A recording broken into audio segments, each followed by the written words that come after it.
Bismillahirrahmanirrahim. Assalamualaikum warahmatullahi wabarakatuh.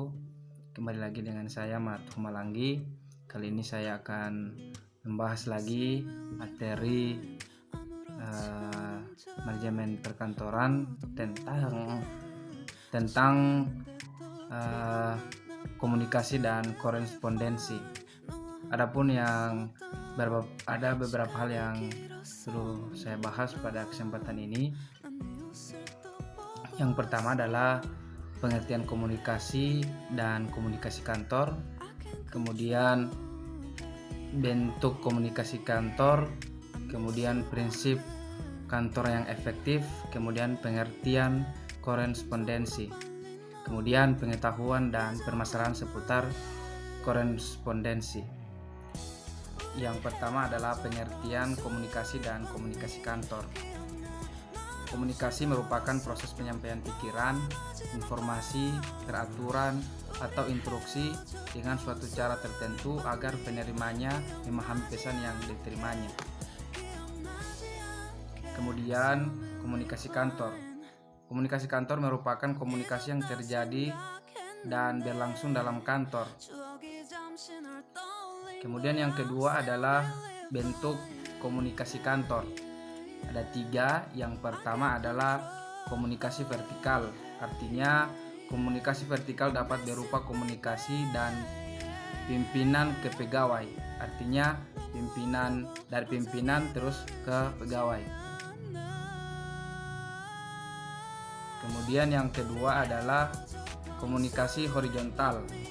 Komunikasi horizontal dilakukan antar sesama pegawai dan staf lainnya. Kemudian yang ketiga yaitu komunikasi diagonal. Artinya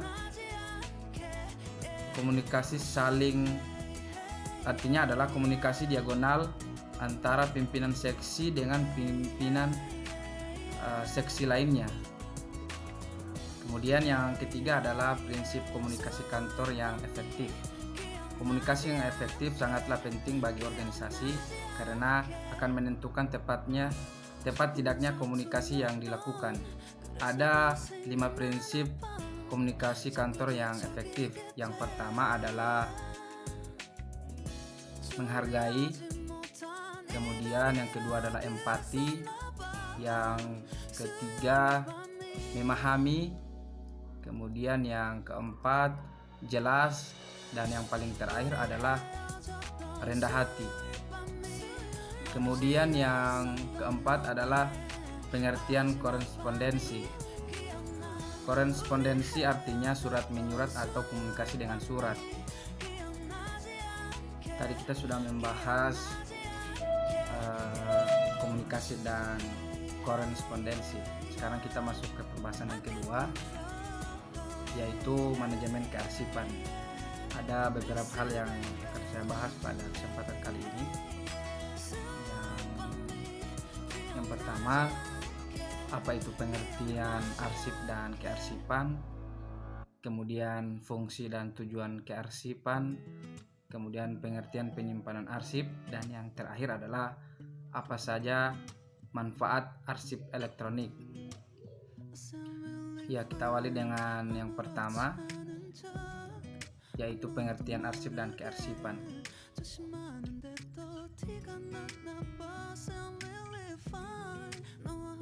Joniah menyatakan bahwa dalam istilah bahasa Indonesia, arsip terkadang disebut dengan warkat. Warkat merupakan setiap catatan tertulis, baik dalam bentuk gambar ataupun bagan yang membuat keterangan-keterangan mengenai sesuatu subjek atau pokok persoalan ataupun peristiwa yang dibuat orang untuk membantu daya ingatan orang itu pula. Bab 1 pasal 1 menyatakan bahwa arsip adalah rekaman kegiatan atau peristiwa dalam berbagai bentuk dan media sesuai dengan perkembangan teknologi informasi dan komunikasi yang dibuat dan diterima oleh lembaga negara, pemerintahan daerah, lembaga pendidikan, perusahaan, dan organisasi politik lainnya. Kemudian yang kedua adalah fungsi dan tujuan kearsipan. Ada 8. Yang pertama adalah alat menyimpan warkat. Kemudian alat bantu perpustakaan khususnya pada organisasi besar yang menyelenggarakan sistem sentralisasi. Kemudian alat bantu bagi pimpinan dan manajemen dalam mengambil keputusan. Alat perekam perjalanan organisasi, kemudian mengaktifkan dan mengefisiensikan pekerjaan. Kemudian alat untuk memecahkan permasalahan yang dihadapi organisasi. Kemudian alat untuk memberikan keterangan yang diperlukan bagi yang membutuhkan data. Kemudian yang paling terakhir itu adalah sumber informasi dan kegiatan yang terjadi di kantor. Terus yang ketiga adalah penyimpanan kearsipan. Sistem penyimpanan arsip adalah sistem yang digunakan untuk menyimpan arsip agar dapat ditemukan dengan cepat bila mana arsip sewaktu-waktu digunakan. Sistem kearsipan adalah peraturan atau penyimpanan arsip secara logis dan sistematis menggunakan abjad, nomor, huruf atau kombinasi huruf dan nomor sebagai identitas arsip yang bersangkutan. Sistem kearsipan yang harus sesuai dengan kondisi organisasi, sederhana, mudah dimengerti, dan mudah dioperasikan, dan yang paling terakhir adalah mudah diadaptasikan. Dan yang terakhir adalah manfaat arsip elektronik. Menurut Sugiarto dan Wahyono menyatakan bahwa manfaat penggunaan media elektronik dalam pengolahan arsip ada 3. Yang pertama adalah kecepatan, kemudian adalah kemudahan, dan yang paling terakhir itu adalah kehematan. Masuk kepada pembahasan yang ketiga, yaitu teknologi di lingkungan perkantoran. Ada beberapa hal yang saya akan bahas. Yang pertama adalah pengertian teknologi, kemudian pengertian teknologi komputer, kemudian teknologi informasi dan komunikasi, kemudian yang terakhir adalah pengaruh teknologi terhadap lingkungan perkantoran. Yang pertama adalah pengertian teknologi.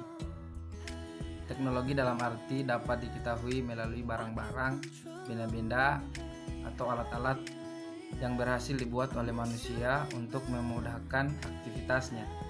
Teknologi merupakan wujud dan karya cipta dan karya sen manusia. Dari sinilah muncul istilah teknologi, yang berarti ilmu yang mempelajari tentang teknik manusia. Kemudian yang kedua adalah pengertian teknologi komputer. Teknologi komputer merupakan salah satu teknologi yang paling penting dan populer di lingkungan perkantoran.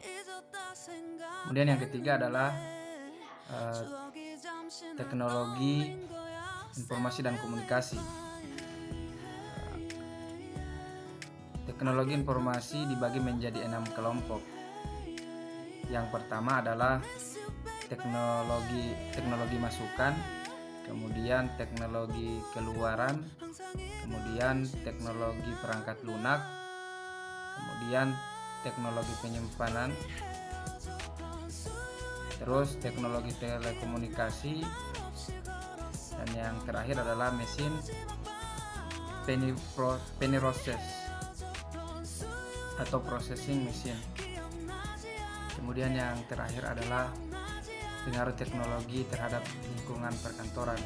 Ada 2 yang sangat berpengaruh dalam teknologi perkantoran. Yang pertama adalah implikasi umum, artinya adalah sangat berpengaruh dalam bidang aspek sosial, ekonomi, dan sebagainya. Kemudian yang kedua yaitu adalah sangat berpengaruh pada implikasi terhadap karyawan kantor, Ya, itulah sedikit pembahasan mengenai materi-materi tentang manajemen perkantoran. Sekian dari saya. Assalamualaikum warahmatullahi wabarakatuh.